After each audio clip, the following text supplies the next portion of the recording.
You're listening to the Intrepid radio program with Scotty Roberts. Intelligent talk. Happy Friday evening, folks. This is Scotty Roberts. You're listening to the Intrepid radio program right here on the Odyssey Radio Network. That's ODYSY1.com to see all the goodness that's Odyssey Radio and all the places where you can find this show broadcast. And also, come on over to my YouTube channel to see the video simulcast. The best part of which, of course, as I say every night, is the chat room, the gathering of Intrepids to share their ideas, to fellowship, if you will, with everyone else, and to have a good time talking. So hopefully tonight, Friday night, the end of your week, for most people anyway, will be no different. And come on over to youtube.com/Mr. Scotty Roberts. And also, if you go over to my YouTube channel, you can click on the Intrepid Radio shows, and you'll see there's just about a hair short of 300 shows that we've done over the last couple of years altogether, a year since I've been with Odyssey Radio. So you can enjoy all those archives, and you can see the old chat rooms as well. You can't contribute to the chat rooms because they're all locked down with the video, but you can comment on each and every video in the comments section. So come on over either way. So thanks for being here tonight. I'm glad to have you here. Now, for as small it seems a character as Samson, and for as short as his story is, 3 chapters in the book of Judges, there seems to be a lot of information we can draw from it. And it's interesting that we are now on the 3rd night of examining this very, not small character, small story in the Old Testament about one of the judges of Israel. And I left off with it yesterday without doing much analysis other than taking us through the story and the events of Samson. And so tonight, I've got a bunch of information up in front of me, and there's things I want to relay to you about Samson. How do we look at Samson and decipher this story? What do we gain from this story? Is there gain? If you look at the Old Testament, it was a story of one of the judges. He was obviously a legendary character. Now, was he as legendary as, say, George Washington and Abraham Lincoln, who we knew were real guys, but we've got all these legends that have built up around them in, what would you call it, national mythology? Did George Washington cut down the cherry tree and, I cannot tell a lie, Father, I cut down the cherry tree? I mean, did that happen? We hear that didn't happen. So we have little bits of mythology that are infused into our national heroes. Is that the kind of hero Samson is to Israel? Or was Samson complete mythology, like Hercules? Do we know if Hercules ever really existed? There might have been a guy named Hercules in the past. We don't know for sure. But is he based on a real guy? I don't know.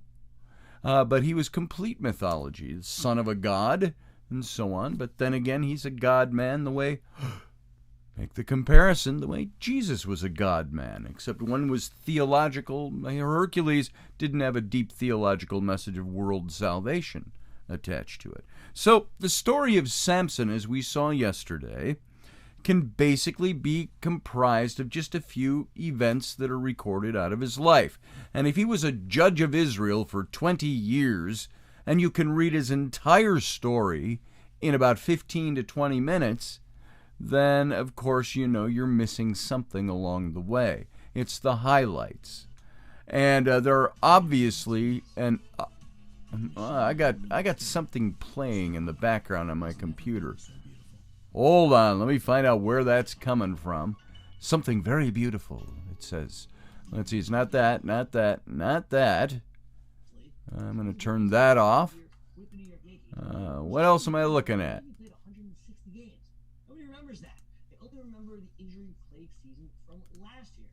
I don't know where that's coming from, folks. Is it there? No. Is it there? No. Is it there? I hate when those things just pop up out of nowhere. So, yeah, folks, we're looking at stuff here, and I got stuff popping up somewhere, and I'm not seeing where it's popping up. So hold on, gotta bear with me here. How's this for scintillating radio?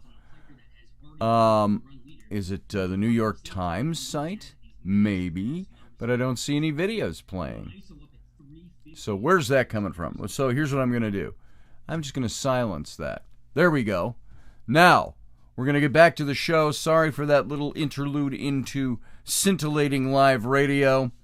And let me get back to where I am. Yep, my microphones are still recording, even though I've turned the sound off, the output sound in my computer. So we're still recording. There we go. All right. So sorry about that, folks.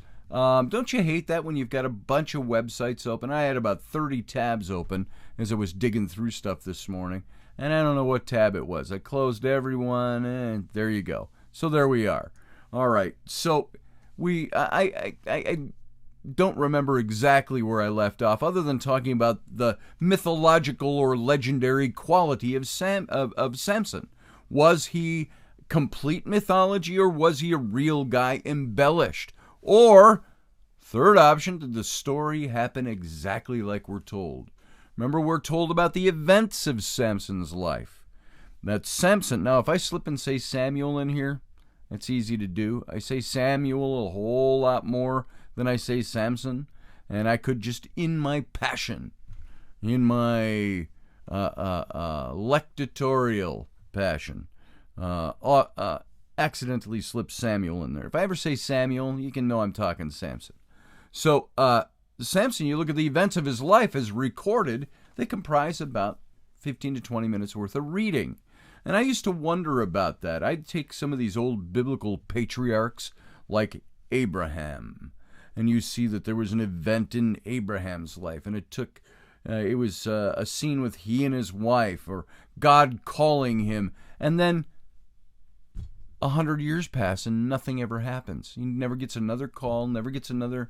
Do you ever wonder if some of these patriarchs in the Bible, if they indeed had visions from God, that they maybe spent the rest of their lives waiting for another voice from God, or waiting for another vision, and never got it? And that they lived this lonely life of saying, only I experienced this, and I'm the only guy who was there, I'm the only guy who saw it, and I'm trying to pass this message on, but I have no verification. They stand drinking their coffee in the morning, scratching their ass, looking at the sunrise and going, is today the day I hear from God again?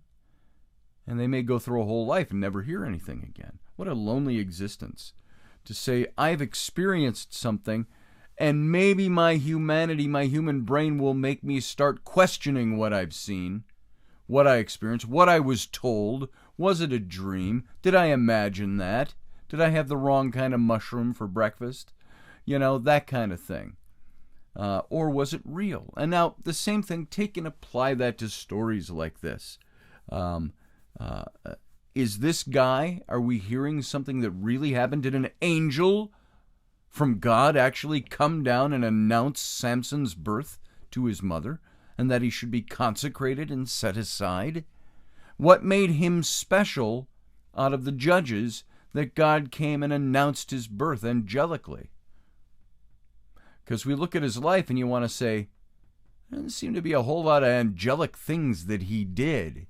Everything he did, all of his great deeds seem to have been based on revenge or lust or something like that.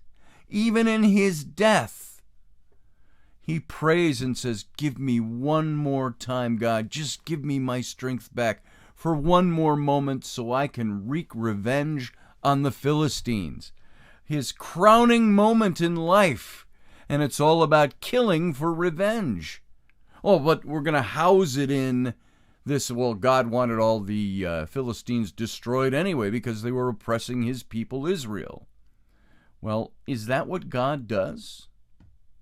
And if that's what God does, is that a real God or is that a manufactured God? So these are all the questions that come too. And, you know, one of the distressing things, I think, for me, as I look at this story, and you get out of the romanticized storybook side of Samson and Delilah, and although a tragic tale, a bloody tale, there's a romanticism to it. He's a legend, at best, a mythology at worst. Children are taught that Samson was a great hero who fought the Philistines and fell victim to Delilah's wily charms. Those green-eyed, spittin' females. And but writing in a psychiatric journal, 4 physicians offer a slightly different interpretation of Samson other than hero and somebody to be looked up to or taught as a hero. They argue that the son of Manoah, Samson, who lied to his parents, stole from his neighbors, brawled with regularity, and killed and murdered with abandon, is a classic example of someone suffering from not hero syndrome, but antisocial personality disorder, APD.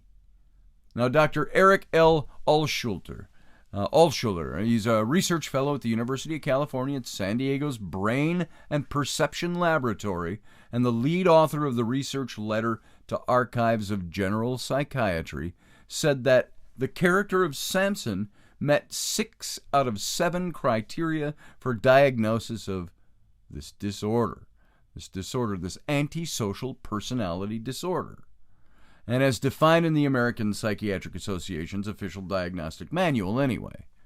And only 3 of 7 specifications are necessary for the diagnosis to be applied to modern patients, yet Samson fit 6 of the 7.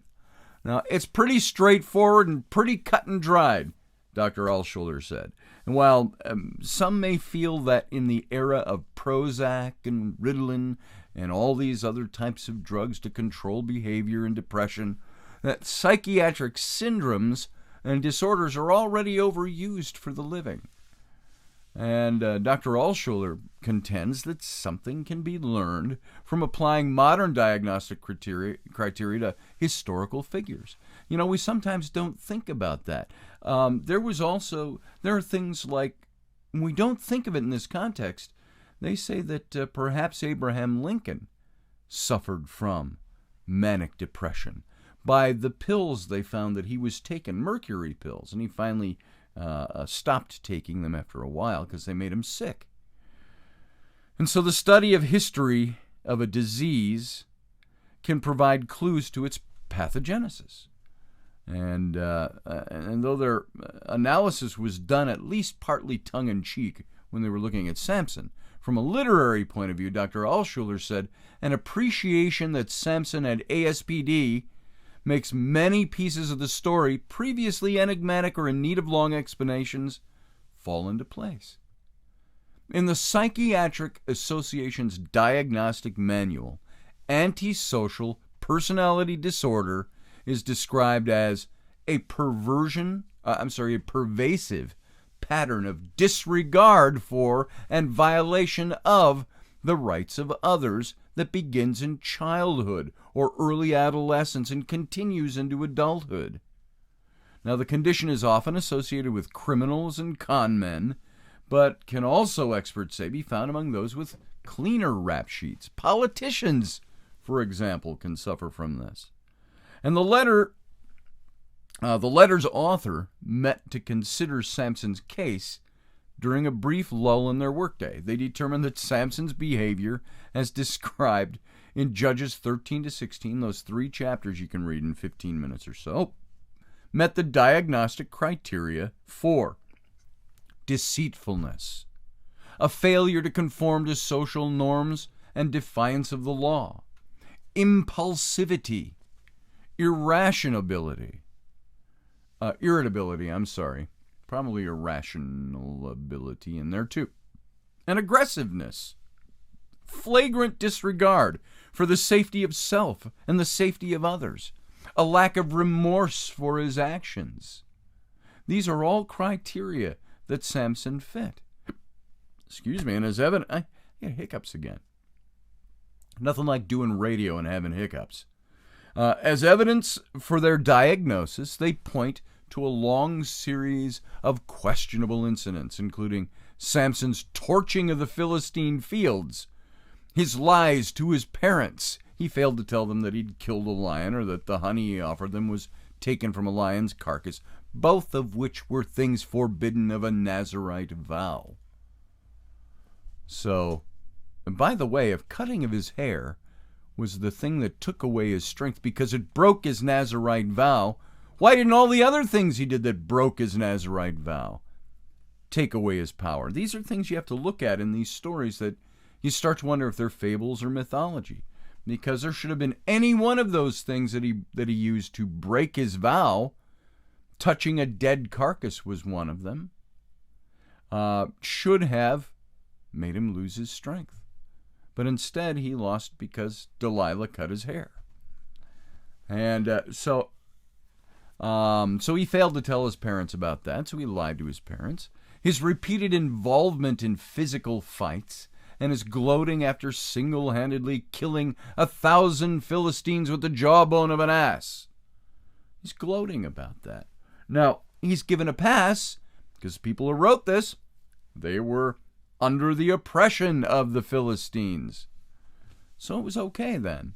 But the fact that the biblical hero finally confided the secret of his strength, his uncut locks, to Delilah, after deflecting her persistent questions with lies 3 times, is cited by these guys who did this study as further evidence of his self-destructiveness, as is his violent death by his own hand, taking countless Philistines with him and praying to God to give him that strength one more time so he could pull that off.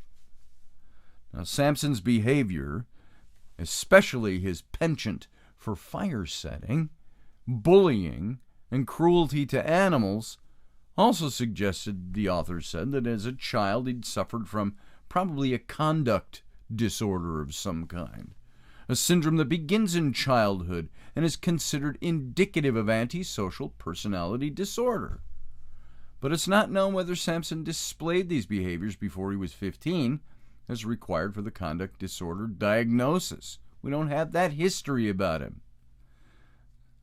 So the people doing the research at the university on stroke rehabilitation before entering a medical residency program noted that the author of the biblical account, most likely Ahimaaz, the son of Zadok the priest, appeared to be fully aware of Samson's problems.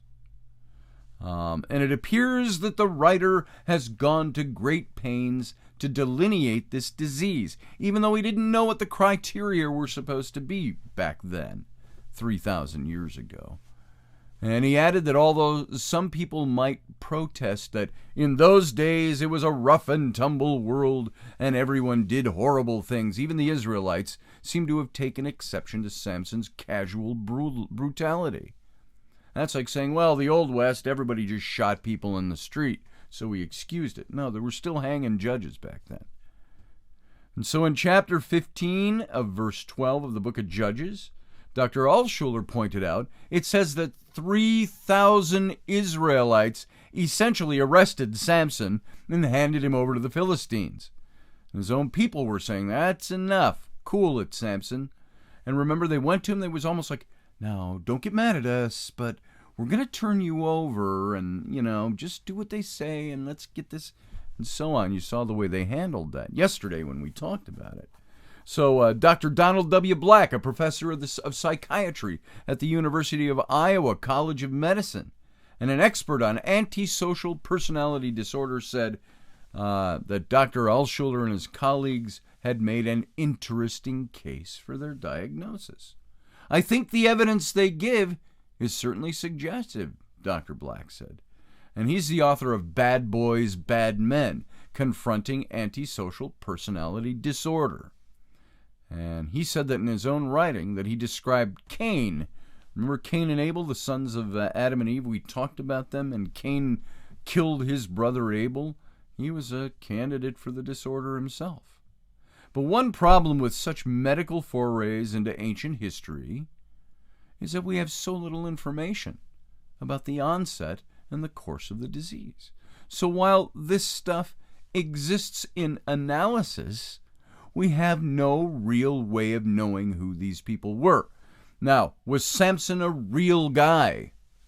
Well, he's written about as if he's a real guy. I would tend to the side that that says he was a real guy, but there were a lot of embellishments about his life. His miraculous power, angelic annunciation, annunciations with an A, not enunciations. Announcements, angelic announcements. God granting him power. We don't know. How do we know what Samson prayed when he was ready to pull down the pillars in the temple? He was in a temple filled with Philistines, and it says they all died with him. So how do we have this omniscient knowledge of what Samson prayed and what he said? That would have been to himself, God, give me the power one more time to kill all these Philistines around me and to take my own life at the same time. Who knows that? So whoever wrote the story either made that up, it was given to him by spiritual or metaphysical means, or he was there and survived, or somebody was there and survived. The Bible story says everybody in that building died. So how do we know? And with the cave-in of a temple where Samson pushes out the two pillars and it caves in the whole temple, 3,000 people died and no one survived? Well, according to the biblical account, that's true. The building collapsed and everybody died. And it says Samson killed more Philistines that day than at any time in his life, all put together. And that seemed to be the praising point of the heroics of Samson. The pinnacle of his career was his suicide and death of 3,000 Philistines, killing of 3,000 Philistines around him. So did this guy have some disorders? Was he a little psychotic on the side? You have to be somewhat psychotic. Remember, he gave the riddle at the wedding, and he gave them 70 days to come up with the answer to his riddle. And nobody could figure it out. And he says, if I win the riddle, you all have to buy me a suit of clothes. So one suit of clothes for each person, 30 people, it says. But if I lose, I have to buy each one of you a set of clothes, which is 30 sets of clothes you'd have to come up with. And so when they ply his wife and they finally get the answer to the riddle, he loses his bet. And he has to go out and get 30 sets of clothes. So what does he do? He goes out and murders 30 Philistines and gives the clothes to these people who won the bet. Is that psychotic or is that not psychotic? If somebody actually did that, if I went out and killed 30 people to fulfill a bet, that's a little psychotic, I would say. So this is the kind of guy Samson was. Yet the biblical story doesn't portray him as an unhinged, psychotic, deluded person suffering from some kind of psychological disorder. They don't present him that way. He's still presented as a hero. Now, when we come back after the break, I want to talk about, well, some of the esoteric meanings you might be able to dredge up out of the story of Samson, and I believe there are a few in there. There's some metaphysical, esoteric information that we'll pull out. So you all sit tight. We'll come back in just a couple of minutes. Stay tuned.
you looking for a really awesome and amazing graphic designer? How about an illustrator or a photographer? This is Rainey Roberts, and I wanted to tell you how you can get my designer, illustrator husband, Scotty Roberts, to work for you on your project. Do you have an awesome self-published book but no cover, or even worse, a cover that really sucks? Do you need a kick-ass logo for your company or some f***ing awesome graphic designs for your ads or website? Then get in touch with my husband for the best f***ing awesome kick-ass design and illustration. He knows his stuff, and he's been at this for more years than I've been alive. Go to ScottAllenRoberts.com. That's Scott with 2 T's, ALANROBERTS.com to take a look at his online portfolio of work, or call 651-468-8115. Now go out and kick some ass with some kick-ass graphic design. Hire my dad so he can take me to Disneyland. All right, gang, we're back. Thanks for sitting on through that break. This is Scotty Roberts. You're listening to my show, the Intrepid radio program, right here on the Odyssey Radio Network. That's ODYSY1.com. And you can go over there and find out all the goodness that's Odyssey Radio, find out all the outlets where you can listen to this show. And at the same time, you can come over to my YouTube channel and watch the video simulcast of this show. The best part being, you can almost recite it to me now, the live chat room of fellow Intrepheads going on. Come on over, watch the show, and join us in the chat room. I don't have a lot of pictures to show tonight, so it's just going to be my mug talking to you. And but you get to join the chat room and talk about this show and other things going on. And by the way, this is a good time to say last night, while I pre-recorded the show a little earlier in the day yesterday, I'm usually there in the chat room, and I was not last night. So sorry I didn't make it in here, folks. We did have, and it was mentioned by a couple of people, we had a little mishap with my 8-year-old daughter in the 3rd grade. And she went to school with the neighbors yesterday, the next-door neighbors. She wanted to ride with her friend, who was a couple of grades ahead of her. And so she got dropped off, but she decided on her own volition, without texting us, without calling us, without even informing the teacher, that she was going to ride home with her friend. And now I don't have the friend's phone number or anything like that. And so I get there to pick her up. And I pick up Ellie at the kindergarten line. And then I got to loop back around because Rowan hadn't joined her there like she's supposed to. With all this COVID BS going on right now, all the pickups and the drop-offs are all in groups, and it's ridiculous. It's a clusterfuck, if you pardon my language. And so it takes almost 45 minutes to pick up my kids because two of them are in the elementary, and then the other one is over in the middle school. They're all on the same road, but it's all this cluster of trying to get around and get everywhere. And so I drive around. I'm looking for her. She's gone. Teacher doesn't know she's there. The people governing the lines don't know where she is. The principal was even very concerned. She was really concerned, and I really appreciate her reaction to it. She's calling all around. She's trying to find everybody who might know where she went, if she had stated to anyone that she was riding, and they didn't. And of course, you get, as a parent, you get that first flash of internal panic that says, oh my God, my daughter's missing. But then at the same time, I'm thinking maybe, and I said to everybody, she may have just rode home with the next door neighbors. She just didn't ask permission. So nobody knows this.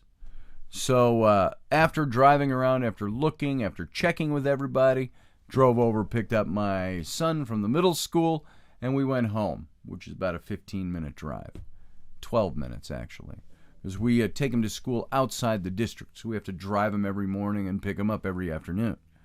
And so I pull in. Sure enough, she's out in the street playing with our next door neighbor, and they're riding bikes, and she yells over to me, "Hi!" and I say, "Hey!" And the ass kicking ensued at that point. And you do not, of your own volition, go on. And I'm sorry, I don't care about all you people who think your kids deserve the right to choose what sex they are at age 8. if they want to change their gender and all of that bullshit, but you're going to freak if they make the decision to maybe go home on their own. You're a parent just like I am. So all parents, my only point with that was just to say that parents who are concerned about their kids are concerned about the decisions they make and concerned about where they go, where they are, what they're doing. And I was just making that quick aside. Oh, unless they want to change their gender. So anyway, I govern where my kids are.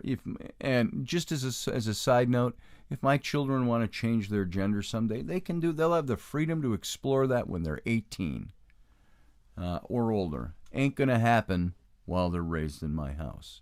If you were born a boy, you're going to be a boy at least until you're 18. If you're born a girl, you're going to be a girl until you're 18. Because I don't believe that's anything. We won't get into it, okay? You know where my head is on that. But suffice it to say, that's why I was not here last night. Not that her being away ended that long. It just corrupted the whole rest of the day. And, things calmed down. But by the time it came to being on the show, I had fallen asleep. I was just tired yesterday and a little out of it anyway. So, sorry I wasn't here last night. All that to say that. Let's move on. We're talking about Samson and looking at a bit of a psychological examination of the guy. He was a sociopath, probably a psychotic. It doesn't take a normal I'm saying that backwards. Normal people don't go out and kill 30 people to get their clothes to fulfill a bet. Psychotics do that. People in social disorders do that. Now maybe it's, well, these are special. These were biblical times. These were the people oppressing the children of God. And he raised up this guy, and even though he was flawed, he was fulfilling God's work. Well, if fulfilling God's work is going out and murdering Philistines to get their clothes, is that God then saying, Samson, wrong reason, but hey, thanks for killing the Philistines. They're oppressing you. Or 1,000 Philistines with a jawbone of an ass. These kinds of feats, they're heroic, all by themselves, but they're darkly heroic. They're psychotically heroic. So let's move on. I wanted to look at some of the esoteric side of the Samson story. And just keep in mind, Samson and Delilah, the traditional story, there's a symbology behind it.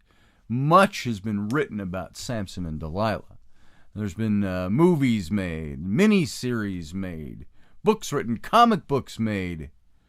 Samson and Delilah is a story from the Old Testament. When Samson fell for Delilah in his story, a woman from the valley of Sorek, it marked the beginning of his downfall, as if murdering 30 guys wasn't a downfall. But that was the beginning of his downfall and his eventual demise.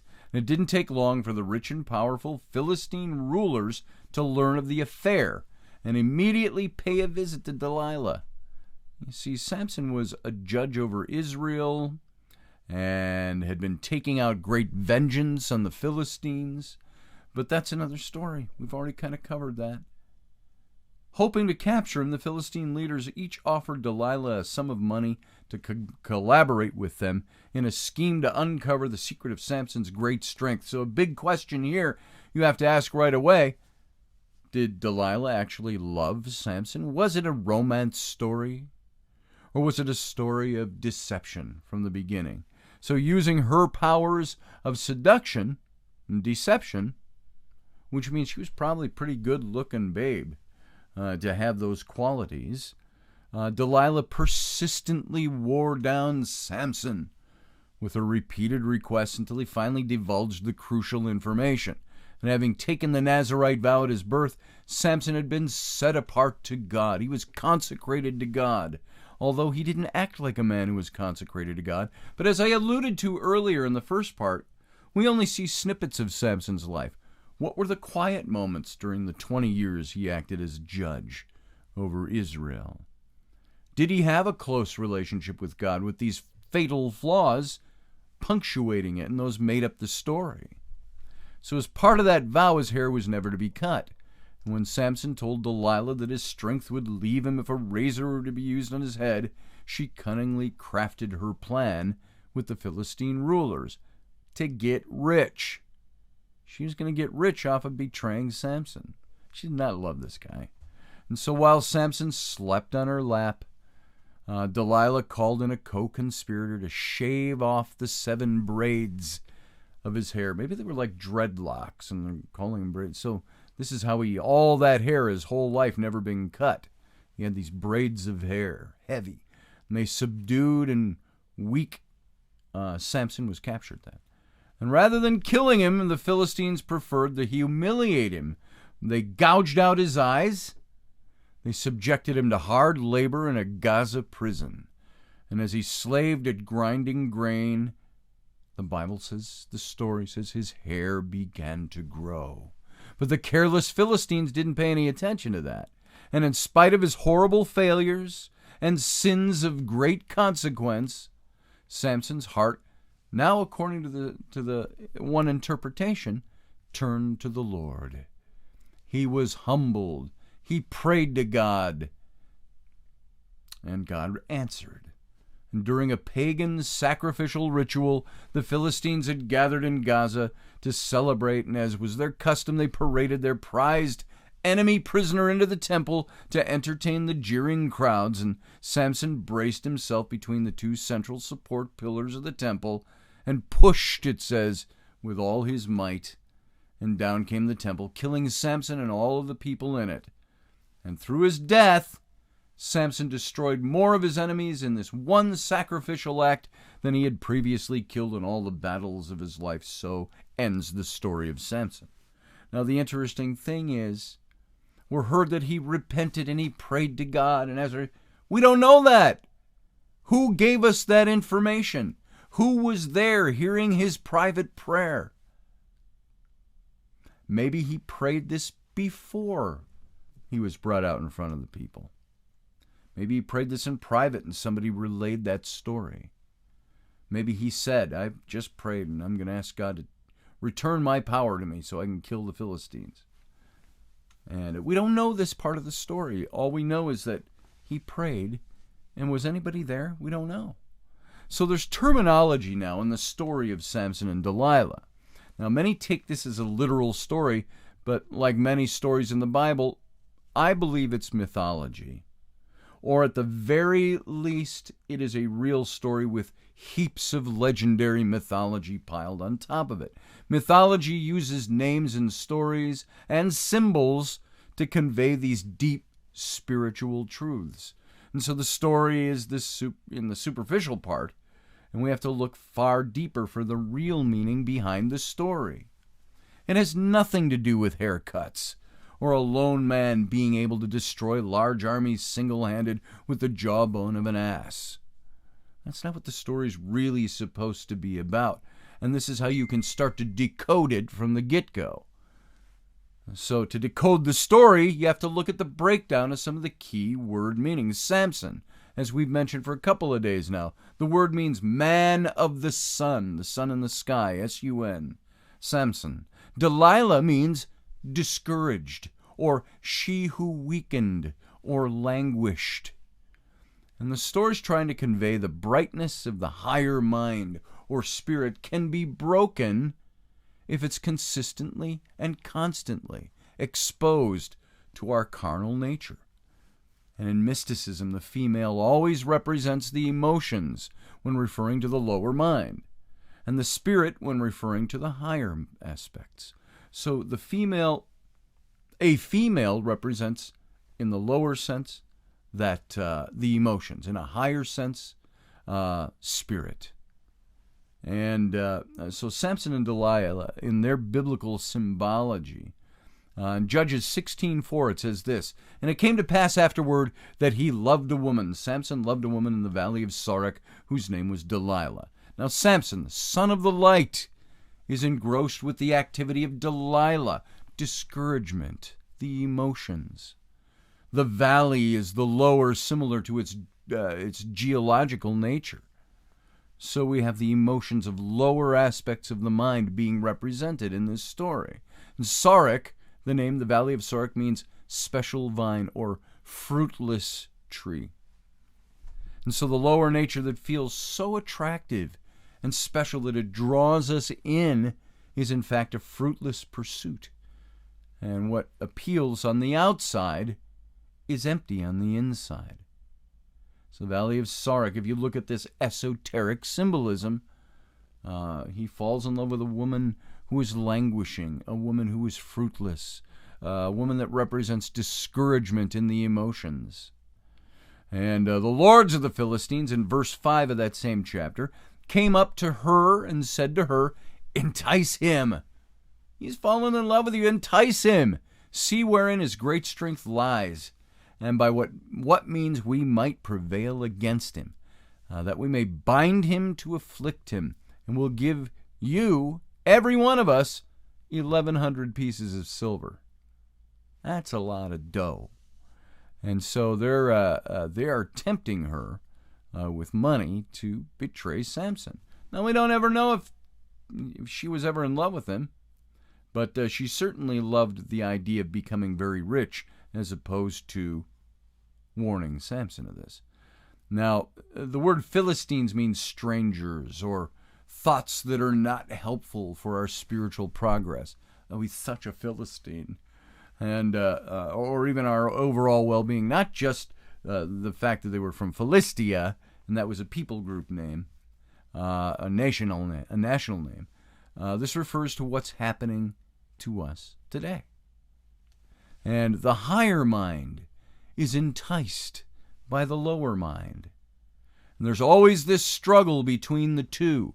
The biblical narrative is a drama of that struggle. The narrative of Samson and Delilah.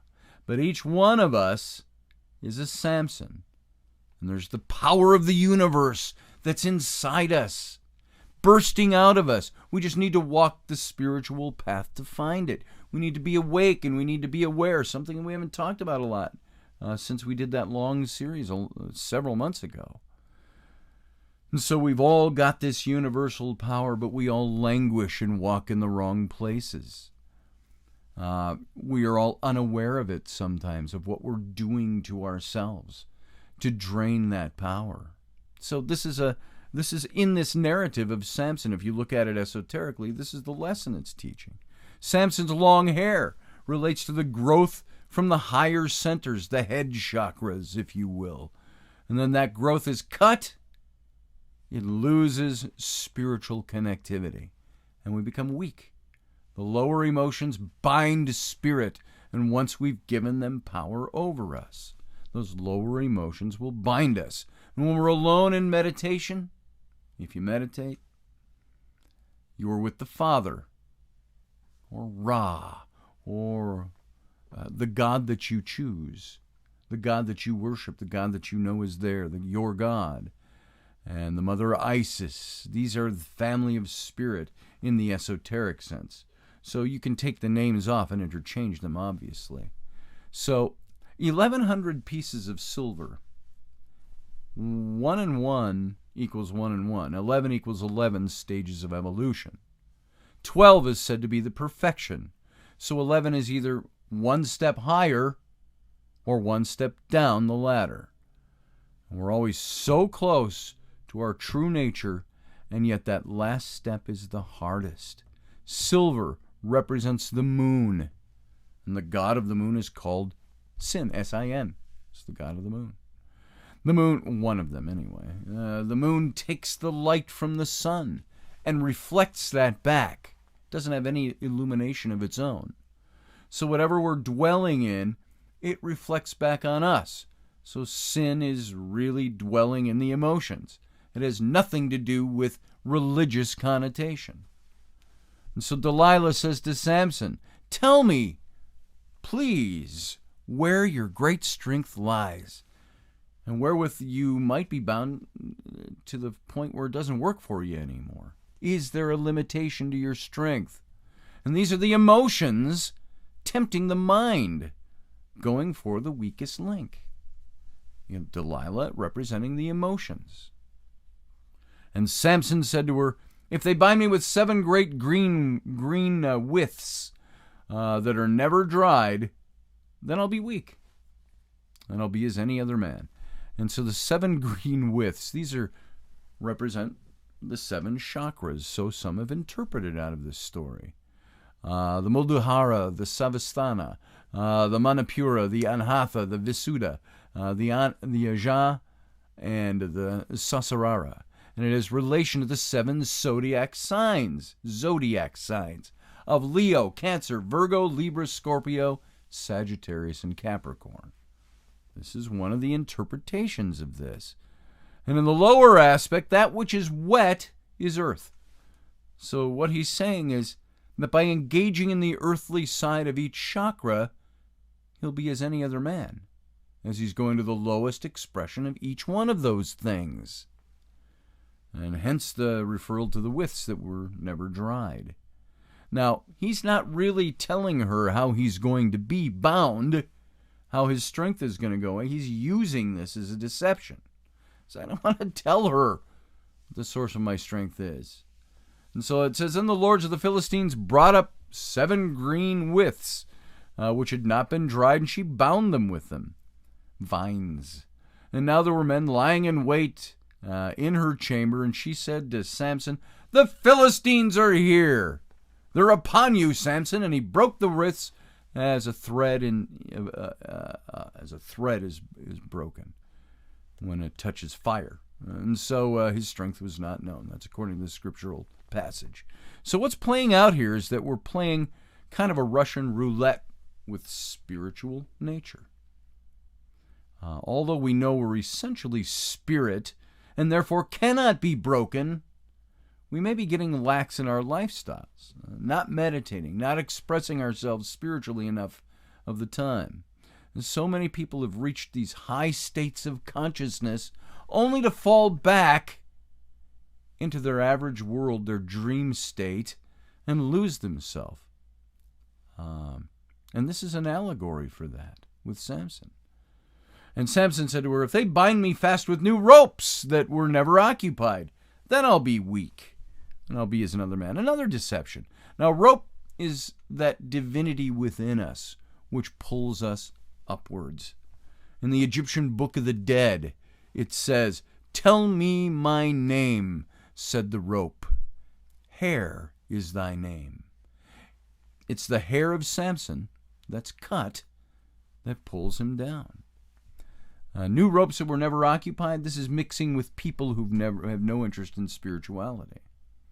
Now, this is all an esoteric breakdown. You might not agree with all these. This is one interpretation. So Delilah took new ropes and she bound him. Then she said, the Philistines are on you, Samson. And there were Philistines laying in wait in her chamber. And he broke off the ropes like they were nothing. And, of course, they all flee. And again, he breaks out of this, indicating that he can still come back to his spiritual side, thus defeating his lower nature. So, finally, Delilah says to Samson, now, what's Samson thinking by this point? Twice she's asked me what's going to take away my power. Twice she does that to me. Twice there's Philistines laying in wait for me. And what did he do to those Philistines? Did he kill them? Did they just run away and Samson forgot that they were there? By this time I'd go, hey, wait a cotton-picking minute. Each thing I told you would take away my strength, you did to me. And then the Philistines were here. Something's fishy. Does he do that? Delilah said to Samson, you've mocked me twice now and told me lies. Tell me where your mites can be bound. And he said to her, if you weave the 7 locks of my head with the web. And she fastened it with the pin and said to him, the Philistines be upon thee, Samson. And he awaked out of the sleep and went away with the pin of the beam with the web. And so this is archaic language from the Bible. And so this didn't work. And so these are like the 7 seals or the 7 chakras again, as are the 7 trumpets or the 7 locks also mentioned in the Bible. When one tries to obstruct the kundalini, but he's still able to get his spirituality back. And then she finally said to him, how canst thou say I love thee when thine heart is not with me? Thou hast mocked me these 3 times, and hasn't told me the truth about your strength. And by now, and Samson still hasn't figured it out. Is he just a dumbass? So the number 3 in the Bible tells us that something is going to happen. Examples: Jesus was in the tomb 3 days. Jonah in the fish 3 days. So it represented a change of some sort. And the story in Samson in the Bible, it says, when she pressed him with her words again and urged him, that his soul was so vexed unto death. Meaning, oh my God, woman, you are nagging me to death. And he told her with all his heart and said, there is no razor come upon my head, for I've been a Nazarite unto God from my mother's womb. If I be shaven, then my strength will go from me, and I'll be weak and be like any other man. And so he can do anything in the world and still go back and meditate and transcend all the limits God has put upon himself. But if he cuts away that which is going from the higher, then he's spiritually dead. And so when Delilah figures out, he's told me his heart on this. She sent and called for the Philistines, and she gets him drunk, and he falls asleep on her lap. And she called for the men, and they shaved off his hair, and guess what? He lost his strength. And so she slept on his knees, and once we put all our trust in the lower, we cut off the higher part. That's when we get so addicted to the senses that we've surrendered in totality to it. And she called for the man to come and shave his head. The mind itself will cut you off, and you won't even know it's gone, as you're now asleep in the world, falling asleep to spirit. It says the Philistines, they took him, they gouged out his eyes, and brought him down to Gaza, and bound him with fetters of brass, and he ground grain in the prison house. Now, gouging out his eyes, we can't see the things we could before, and we're blind to the spirit, and brass is this earthly thing, this prison house.